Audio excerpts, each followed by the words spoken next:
horrível, ninguém vai usar isso Então, aqui. e esse percentual, ele não foi calculado aleatoriamente. Sim. Ele foi calculado em cima de um número real, que é o número de pessoas que têm a necessidade da vaga, que é uma vaga maior, é uma vaga diferente, é uma vaga mais próxima e tem um espaço para fazer transferência. Sim. Mas o curioso é que como as pessoas com deficiência passaram anos e anos excluídas, então ninguém as vê na rua.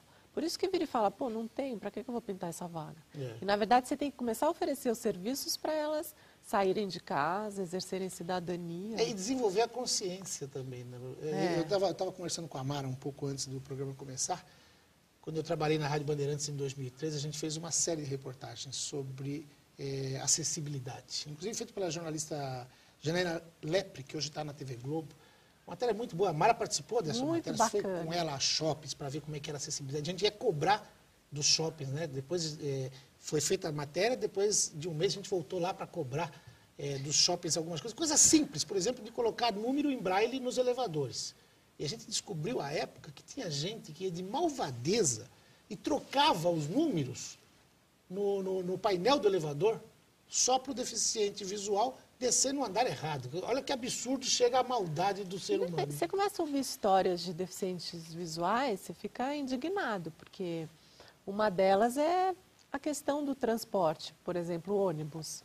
Então, o que acontece? Os ônibus hoje, eles não têm aviso sonoro que diga onde o ônibus está parando. E é até um projeto de lei meu que o Kassab vetou lá em São Paulo. Ah, é?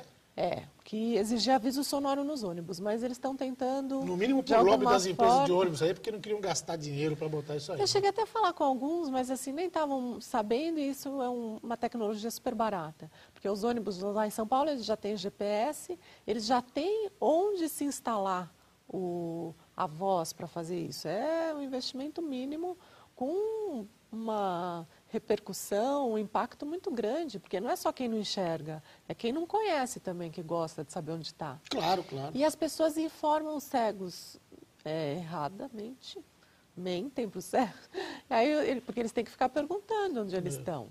Parece aquela piada do Juca Chaves, né, do menino que é o escoteiro, que atravessou a velhinha do outro lado, né, e ela estava não sei o que, ele levou do outro lado, ela falou, mas eu não queria atravessar. Então, para que levar a pessoa do outro lado? Ninguém pode ver um cego parado na calçada que atravessa. Né? Você tem um trabalho especial sobre isso, né?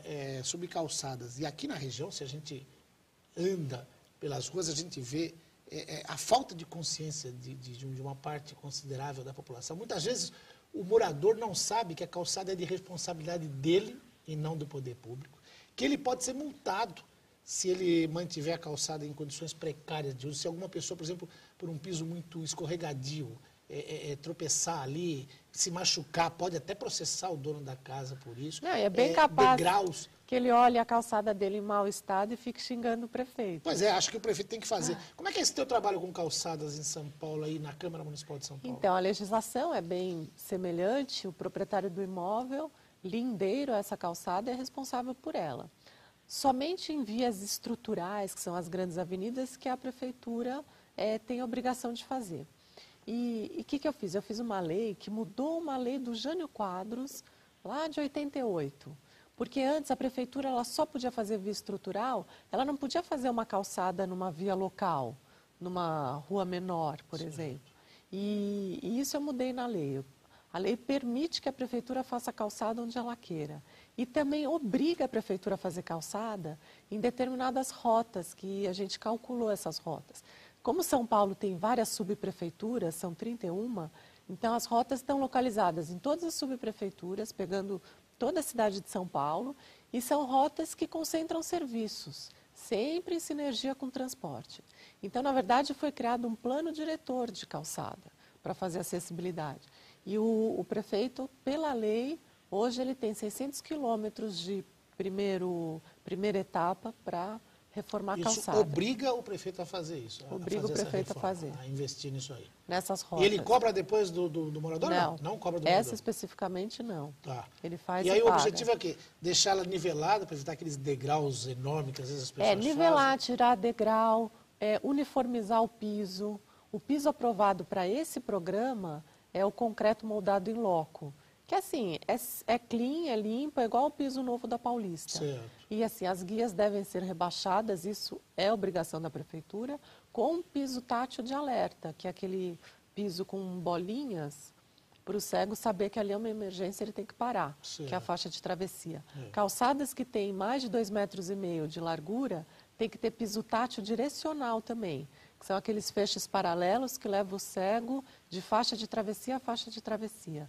Mobiliário urbano, que é banco, telefone público, caixa de correio, vaso, poste, árvore, tudo isso tem que ocupar os 70 centímetros mais próximos do leito carroçável, da rua. Então tem que ficar nesse lugar. E tem que ter 1,20 m de área de circulação livre. E aí, já começou a ser feito esse trabalho? Já tem algumas obras em andamento? A gente já fez quase 500 quilômetros de calçada. Sim. E agora tem essa nova empreitada de 600 quilômetros que o Caçaba tem que fazer. Então, assim, vem melhorando. Mas a gente não vai conseguir, porque São Paulo, por exemplo, tem 30 milhões de metros lineares de calçada. Então, assim, para a gente conseguir, para a prefeitura conseguir fazer a cidade inteira, é muito difícil. Por isso que, pela lei, como o munícipe tem que reparar a calçada na frente do imóvel dele, então, assim, o que a gente precisa é de conscientização, de incentivo, de multa. São pouquíssimas. Olha, em um ano, no ano passado, foram autuadas 3 mil residências, né, por questão de calçada em mau estado. Sim. Isso é muito pouco. Pouquíssimo. Aliás, um jornal aqui da região publicou uma matéria semana passada sobre essa questão de calçadas, e depois, na repercussão da matéria, eu vi isso aqui: promotoria depende de denúncia para agir contra calçadas ruins. É óbvio, também você não vai imaginar que o promotor público vai ficar circulando o tempo todo para pegar esse descaso com as pessoas portadoras de necessidades especiais. Mas não depende só de denúncia, ele também pode verificar em loco, porque isso não existe só na periferia, porque a gente imagina às vezes, só na periferia que você tem esse problema. Não, em áreas centrais, claro, você vê isso constantemente, né, esse desrespeito. E na aí periferia, assim, às vezes, não tem nem calçada. Pois é. Mas, assim, todos os lugares de uma cidade você vê desrespeito com relação à calçada. E aí, lá em São Paulo, a gente tentou fazer uma coisa, que é até uma ideia aqui para Santo André, que foi capacitar os fiscais. Entendeu? Treiná-los. Aí os próprios fiscais da prefeitura, não precisa ser um promotor público para entrar com ação desse negócio. Para que eles realmente incluam esse item em qualquer fiscalização que eles façam. Sim. Não só calçada, mas acessibilidade no geral. É verdade. E assim, é uma responsabilidade, né? Só que, assim, culturalmente é curioso, porque o brasileiro, ele não tem, assim, o hábito de investir em alguma coisa para o outro passar. Então, ele se isenta dessa responsabilidade, assim, imediatamente. Mas ele não percebe que a vítima também pode ser ele. Pode né, ser ele. processo, Assim, a gente tem que lembrar que todos nós seremos idosos um dia. Né? Pois é. Às vezes, e também, por exemplo, um piso antiderrapante que você coloca na calçada. Você deixa a sua calçada muito lisa, um dia você mesmo acabar escorregando, quebrando uma perna, tendo problema sério. E isso acontece de monte, né? Isso acontece... Em São Paulo, você conseguiu aprovar, inclusive, também essa lei do censo. Passou em primeira ainda? Passou né? em primeira. Falta a votação em segunda. Isso não tem nenhuma resistência por parte da prefeitura, tem? Eu acredito que não tenha. Até agora não. Porque, assim, é extremamente necessário. Por mais que a gente atire em qualquer lugar e acerte, porque, assim, é um contingente muito grande de pessoas com deficiência, de pessoas com mobilidade reduzida, idosos, obesos, gestantes. A gente está falando de todo o público que, além, muitas vezes, de ter uma deficiência, ainda tem dificuldade de ir e vir. Em São Paulo, são 3 milhões de pessoas.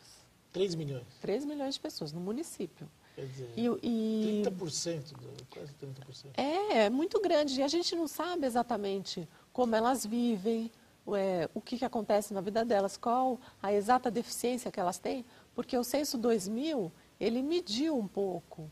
Porém, foi uma pesquisa feita por amostragem. Assim, as famílias, às vezes, têm muito pouca informação sobre isso. O Censo pergunta, tem pessoa com deficiência aqui? Ela vira e fala, não.